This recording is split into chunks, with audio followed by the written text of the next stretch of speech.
Crypto currency को लेकर कई तरह की बातें कही गई थी।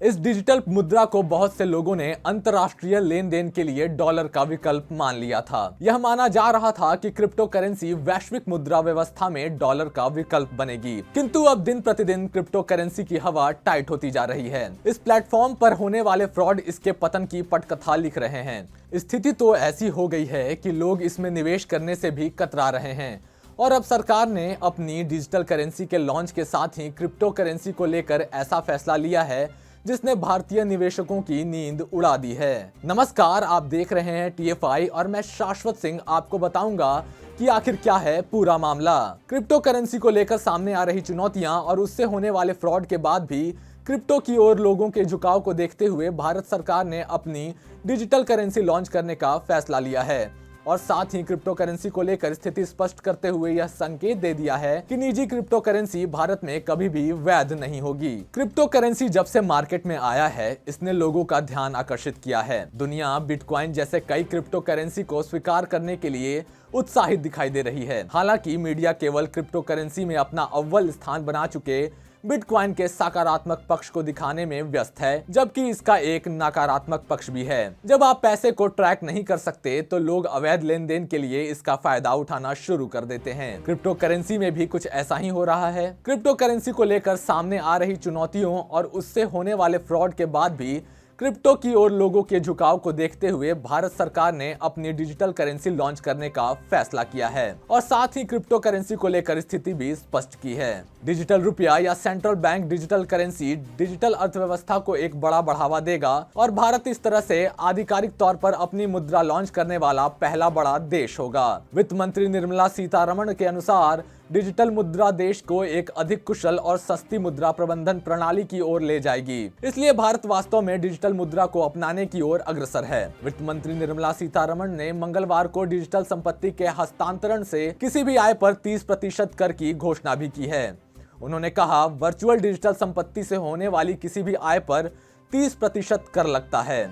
आपको बता दें कि इस मामले में भारत सरकार ने कहा है कि बिटकॉइन या एथोरियम जैसे क्रिप्टो करेंसी कभी भी लीगल टेंडर नहीं बनेगी। इसी मुद्दे को लेकर वित्त सचिव टीवी सोमनाथन ने कहा है कि केवल भारतीय रिजर्व बैंक द्वारा जारी डिजिटल रुपया ही लीगल टेंडर होगा। वित्त सचिव टीवी सोमनाथन ने कहा, डिजिटल रुपया आरबीआई द्वारा समर्थित होगा जो कभी भी डिफॉल्ट नहीं होगा। पैसा आरबीआई का होगा लेकिन वो डिजिटल होगा। आरबीआई द्वारा जारी डिजिटल रुपया लीगल टेंडर होगा। हम गैर डिजिटल संपत्ति के साथ डिजिटल संपत्ति जैसे वॉलेट का उपयोग करके कई चीजें खरीदते हैं या यूपीआई प्लेटफॉर्म के माध्यम से भुगतान करते हैं। उन्होंने आगे कहा, बाकी सभी गैर सरकारी क्रिप्टो लीगल टेंडर नहीं है और कभी कानूनी निविदा नहीं बनेंगे।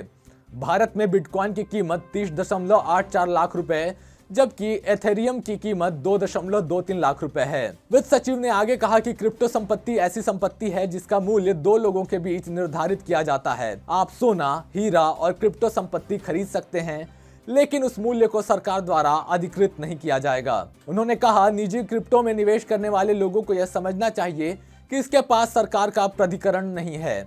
इस बात की कोई गारंटी नहीं है कि आपका निवेश सफल होगा या नहीं। किसी को पैसा गंवाना पड़ सकता है और इसके लिए सरकार जिम्मेदार नहीं है। सोमनाथन ने आगे कहा कि विनियमन केवाईसी विक्रेता के लाइसेंस की मांग कर सकता है, लेकिन सरकार द्वारा बाद में हितधारकों के साथ व्यापक परामर्श के साथ निर्णय लिया जाएगा। उन्होंने कहा कि हम यह भी देखेंगे कि दूसरे देशों में क्या हो रहा है। डिजिटल रुपए के बारे में अधिक विस्तार से बताते हुए सोमनाथन ने कहा कि डिजिटल रुपया बिटकॉइन और एथेरियम की तरह नहीं होगा। उन्होंने कहा, डिजिटल रुपए के माध्यम से आप अपना लेन देन कर सकते हैं जैसे आप वर्तमान में अपने डिजिटल वॉलेट जैसे पेटीएम, यूपीआई के माध्यम से कर रहे हैं। डिजिटल रुपया एक लीगल टेंडर है और नकद भुगतान के समान है। वित्त सचिव ने डिजिटल संपत्ति हस्तांतरण पर 30% कर की दर के बारे में भी स्पष्ट किया। उन्होंने कहा कि कृषि को छोड़कर किसी भी अन्य आय पर सरकार की नीति के अनुसार कर लगता है।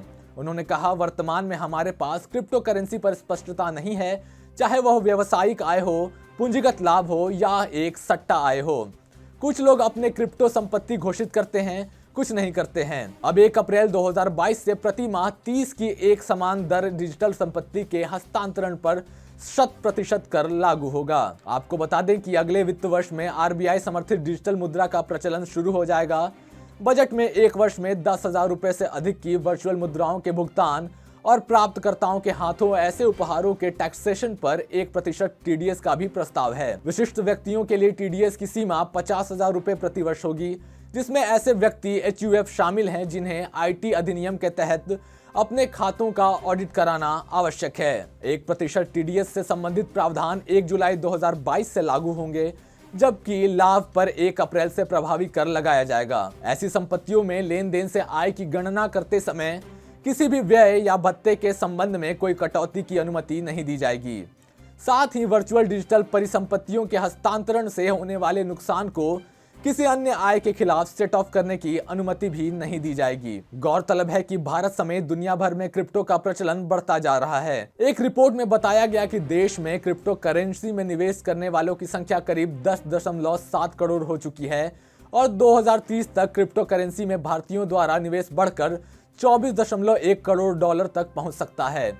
वहीं एक अन्य रिपोर्ट के अनुसार क्रिप्टो के लिए वर्ष 2022 अब तक उचित प्रतीत नहीं हुआ है, क्योंकि क्रिप्टो में गिरावट के ट्रेंड को जारी रखते हुए बिटकॉइन की कीमत बीते शनिवार को 9.4% की गिरावट के साथ 36,436.88 डॉलर हो गई है। वहीं इस साल की शुरुआत से ही इसमें 14% की गिरावट आ चुकी है। यह फैसला निजी क्रिप्टो करेंसी पर प्रस्तावित प्रतिबंध से आरबीआई समर्थित क्रिप्टो को बढ़ावा देने के लिए भी है। कुछ विशेषज्ञों का मानना है कि सरकार केवल सरकार द्वारा आधिकारिक रूप से मान्यता प्राप्त प्लेटफॉर्म और एक्सचेंजों के माध्यम से क्रिप्टो एक्सचेंज की अनुमति दे सकती है। अगर देखा जाए तो क्रिप्टो करेंसी किसी भी तरह से विश्वसनीय नहीं है। नकारात्मक पक्ष सीधे तौर पर किसी भी देश की आंतरिक सुरक्षा को निशाना बनाते हैं। क्रिप्टो करेंसी की चलन बढ़ने से न सिर्फ देश में आतंकी गतिविधियों के बढ़ने का डर रहेगा, बल्कि हर प्रकार के वित्तीय अपराधों को बढ़ावा मिलेगा और इसलिए इस पर लगाम लगाना आवश्यक था।